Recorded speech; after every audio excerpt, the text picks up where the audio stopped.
Where'd you find this?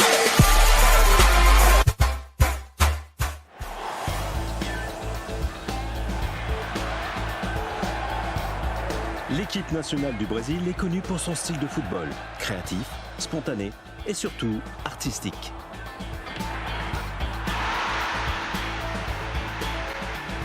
Regardons certains des attaquants les plus doués et les plus spectaculaires issus du pays le plus récompensé dans la Coupe du Monde de la FIFA.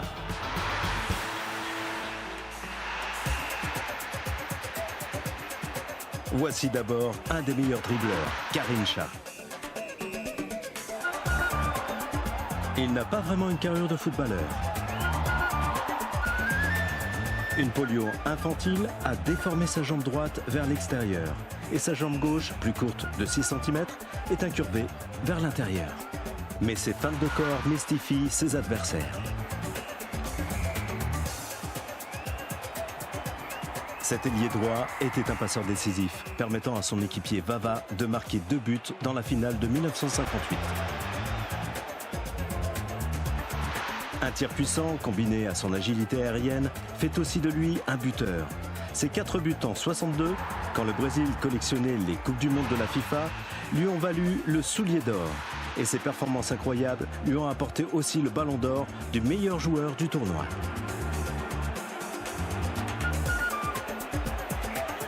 En 1966, il marqua un coup franc unique, mais sa carrière en Coupe du Monde de la FIFA s'arrêta dans les phases de groupe. Son surnom était « Joie du peuple » et Garrincha était une idole pour beaucoup, y compris pour son successeur en tant qu'ailier droit brésilien. Jairzinho. Son rythme électrisant lui permettait d'échapper aux défenseurs.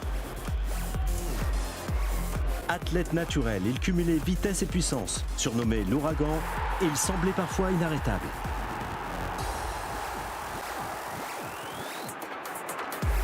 Ses performances durant la Coupe du Monde de la FIFA en 1970 furent époustouflantes. Le Brésil émerveillait le monde entier. Il marqua à chaque match, y compris lors de la victoire 4-1 contre l'Italie en finale.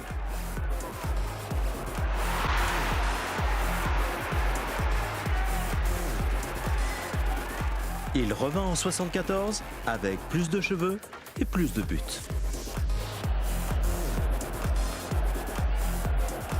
Alors que le Brésil se dirigeait vers la 4e place, Jairzinho marqua son dernier but de la Coupe du Monde de la FIFA.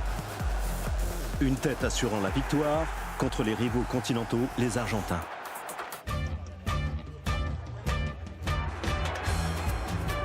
Aucun joueur ne mérite plus le surnom d'artiste que celui qui symbolise le beau jeu, Pelé.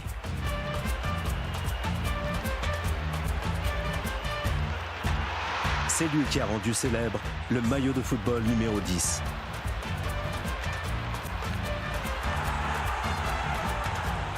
À le voir, rien de plus simple que de marquer des buts, que ce soit lorsqu'il aidait ses coéquipiers ou qu'il se frayait un chemin lui-même. Il a marqué plusieurs buts magnifiques lors des Coupes du Monde de la FIFA. Étrangement, on se rappelle aussi des buts qu'il n'a pas marqués. Son tir du milieu de terrain contre la Tchécoslovaquie. Et sa feinte incroyable contre l'Uruguay. Pelé a participé à 4 Coupes du Monde de la FIFA consécutives, débutant à l'âge de 17 ans en 58. Il a marqué un total de 12 buts dans ces tournois. Remportant la Coupe 3 fois, on le considère souvent comme le meilleur joueur de football de tous les temps.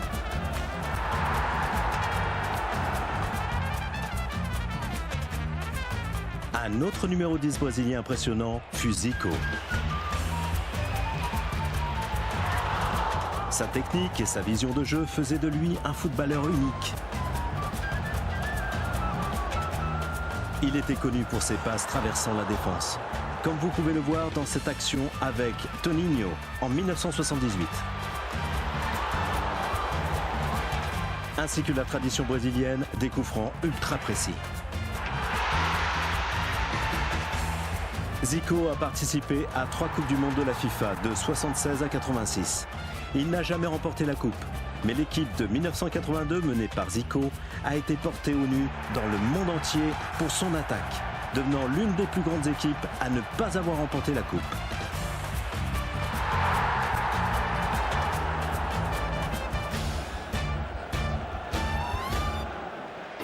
Le capitaine de l'équipe de 1982 et le représentant de cette philosophie insouciante était le très reconnaissable Socrates.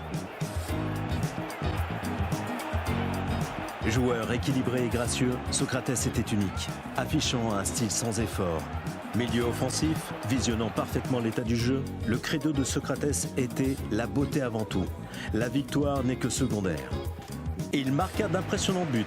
Il y eut une sublime action à longue portée contre l'Union soviétique lors de la Coupe du Monde de la FIFA en 82.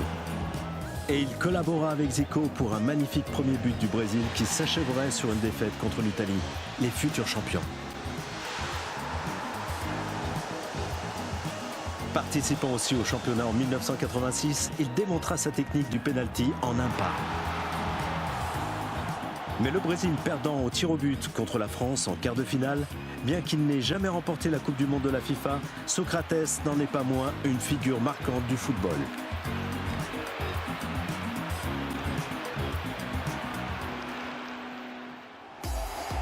En 1994, l'équipe du Brésil avait peut-être moins d'impact que celle ayant remporté la Coupe du Monde de la FIFA auparavant. Mais Romario n'en demeurait pas moins un grand attaquant dont le talent et l'attitude correspondaient aux artistes de son pays. Un buteur rapide et efficace.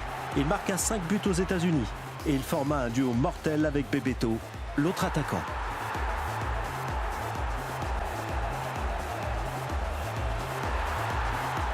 Sa performance de 1994 lui valut un ballon d'or de meilleur joueur du tournoi, accompagnant joliment sa médaille de vainqueur, le Brésil ayant battu l'Italie au tir au but en finale.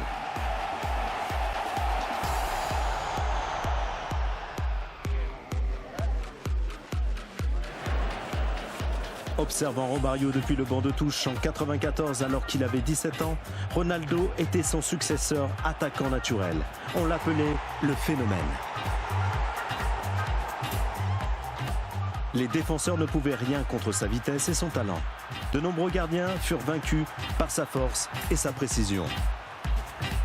Il marqua un total de 15 buts lors des Coupes du Monde de la FIFA, devenant alors le meilleur buteur de l'histoire du tournoi. Ronaldo dut changer son jeu à cause de ses blessures, mais il restait dangereux et spectaculaire.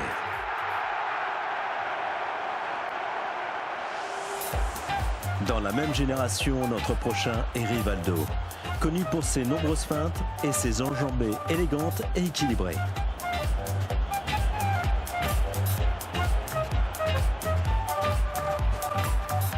Capable de bondir du milieu de terrain et doué pour les buts, il marqua 3 fois pour le Brésil en 1998 en France.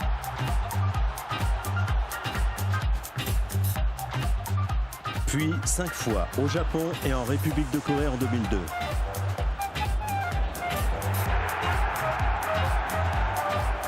Où il sera par ailleurs responsable de 2 buts de Ronaldo contre l'Allemagne, notamment avec une belle feinte pour le second, le Brésil obtenant un record de 15 buts marqués dans une Coupe du Monde de la FIFA. Troisième membre du magnifique trio d'attaquants, les 3 R, on trouve Ronaldinho.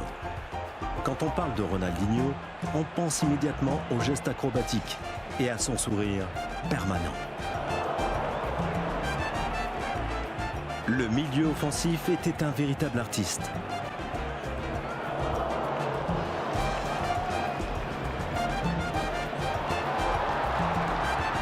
Son talent lui permettait non seulement de créer, mais aussi de marquer des buts. Voyez comment il permet à Rivaldo d'égaliser en 2002 contre l'Angleterre en quart de finale.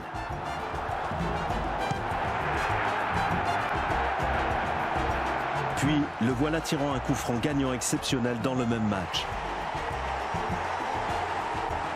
Prenant une part importante dans le succès du Brésil en 2002.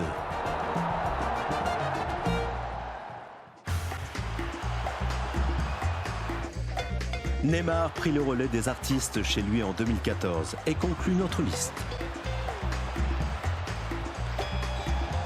Son but dans le premier match contre la Croatie est à son image. C'est un buteur exceptionnel, créant des occasions uniques.